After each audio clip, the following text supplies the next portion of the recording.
Lorsque la taille d'un organisme devient trop petite, l'œil humain ne distingue plus qu'un point, un trait, voire rien du tout. L'utilisation d'un instrument optique grossissant permet de percevoir nettement des organismes microscopiques comme les cellules animales ou végétales ou certaines de leurs composantes.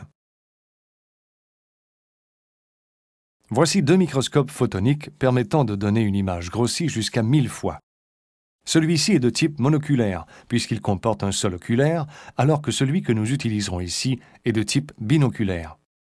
Les parties mécaniques, de même que le système d'éclairage, sont sensiblement les mêmes chez les deux modèles d'appareils. Voici brièvement les différentes parties qui composent un microscope. Les oculaires, les tubes porte-oculaires, le tube binoculaire, la vis de fixation, la tourelle revolver, les 4 objectifs achromatiques, la platine mécanique et les valets de retenue, le condensateur et la lentille pivotante, les commandes mécaniques de déplacement en X et en Y de la platine, le réglage macrométrique de la mise au point selon l'axe des Z, le réglage micrométrique de la mise au point selon l'axe des Z, le condensateur de lumière, le diaphragme, l'interrupteur marche-arrêt, la commande d'intensité lumineuse.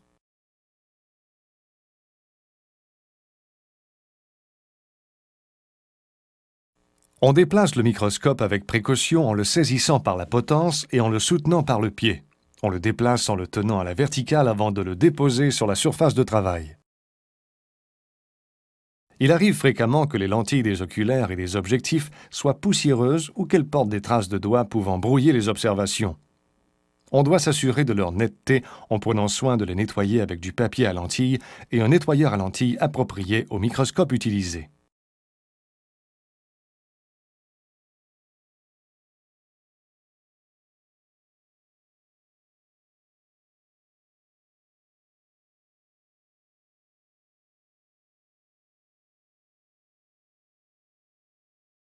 On met le microscope sous tension, puis on allume la lumière afin de bien voir la préparation à observer. La fenêtre de la platine est un orifice dans la platine qui permet le passage de la lumière sur la préparation.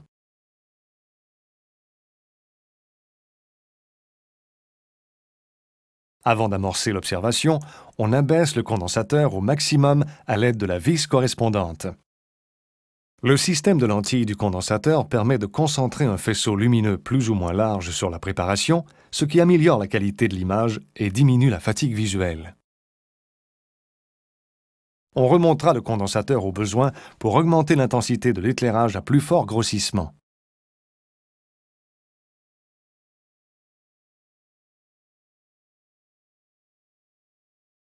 Nous sommes maintenant prêts à faire l'observation de notre préparation microscopique. On suggère de nettoyer sa surface à l'aide du papier et du nettoyeur déjà utilisé pour les objectifs. Quand la préparation a été nettoyée, on évite de mettre les doigts dessus en la tenant par ses arêtes. Vous remarquerez qu'on tient toujours une préparation microscopique avec l'étiquette de description du côté gauche et on la dispose sur la platine dans cette même orientation. Nous observerons les cellules d'une racine d'oignon. Ces cellules sont mortes puisqu'elles ont été colorées et fixées en permanence entre l'âme et la mêle. C'est ce qu'on appelle une préparation microscopique in vitro. On installe la préparation sur la platine et on l'immobilise en la coinçant sur le chariot mobile entre le valet à bras fixe et le valet pivotant. Notez que l'étiquette de la préparation est située à gauche.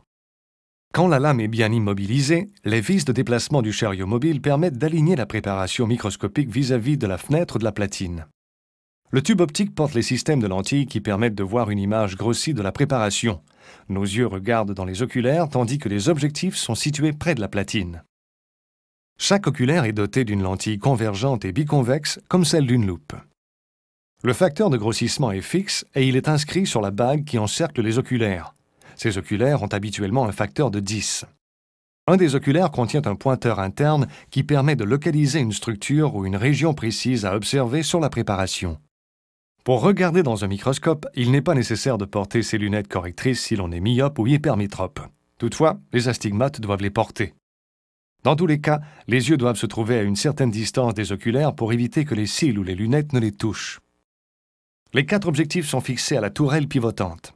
Chaque objectif a un facteur de grossissement particulier qui est indiqué sur la bague, soit de façon générale 4x, 10x, 40x et 100x. Ce facteur de grossissement correspond également à la longueur de l'objectif, le plus court est marqué 4x et le plus long 100x. Avant de procéder à la première mise au point sur la préparation microscopique, il faut éloigner au maximum les objectifs de la platine. On réalise cette opération sans mettre l'œil à l'oculaire grâce à l'une des 2 vis macrométriques qu'on trouve de chaque côté à la base de la potence. Il est recommandé de faire la première mise au point avec l'objectif de force 4x. On obtient alors un grossissement total de 40x, soit la force de l'objectif 4x multipliée par la force 10x des oculaires. En regardant la préparation de côté, on s'assure d'abord que la région qu'on veut observer est placée bien au centre de la fenêtre de la platine. En plaçant les yeux aux oculaires, on peut maintenant faire une première mise au point. En utilisant la vis macrométrique, il s'agit de rapprocher lentement l'objectif de la préparation jusqu'à ce que l'image d'une structure apparaisse. Voici maintenant des racines d'oignon grossies 40 fois. On peut ensuite raffiner cette mise au point grâce à la vis micrométrique qui dépasse la vis macrométrique. Nous avons choisi d'observer des racines d'oignon en coupe longitudinale. Cette coupe permet de comprendre plus facilement que le système optique du microscope inverse l'image du spécimen, de même que les mouvements imprimés à la préparation microscopique. La première mise au point réglée, remarquez maintenant la distance qui sépare la préparation de l'objectif. Tous les mouvements qui sont imprimés à la lame à partir de la vis de déplacement du chariot sont également inversés par les systèmes de lentilles des objectifs. Ainsi, si vous éloignez la préparation de vous dans un axe antéro-postérieur, son image virtuelle se rapproche de vous et inversement.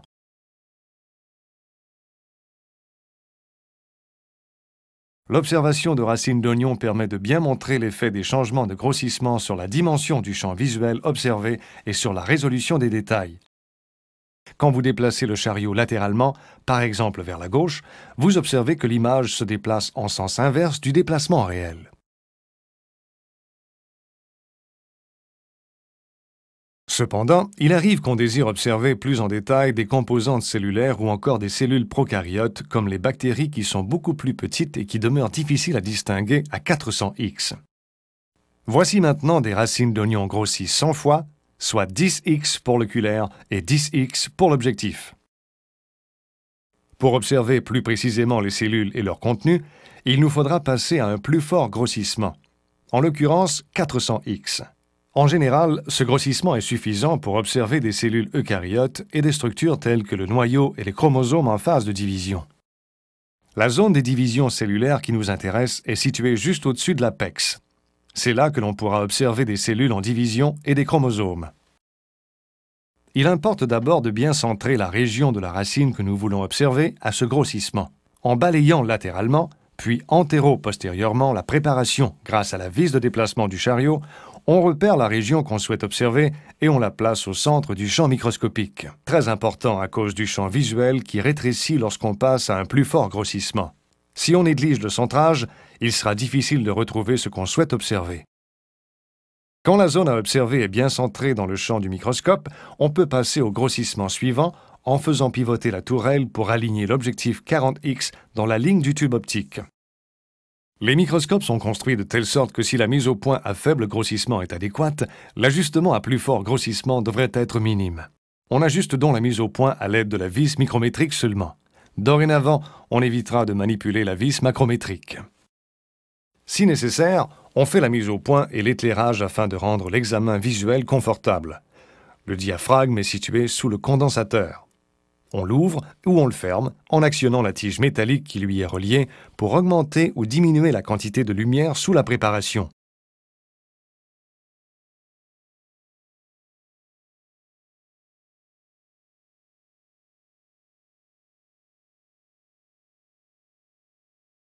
Lorsque la séance d'observation est terminée, on éloigne la préparation en abaissant la platine. Il est important de bien nettoyer les lentilles des oculaires et des objectifs, de même que la platine avant de ranger le microscope. Lorsque le nettoyage est complété, on éteint la lumière et on met le microscope hors tension. On retire le fil d'alimentation de la fiche du microscope ou on l'enroule autour de la potence. On saisit le microscope par la potence en le soutenant par le pied et on le range.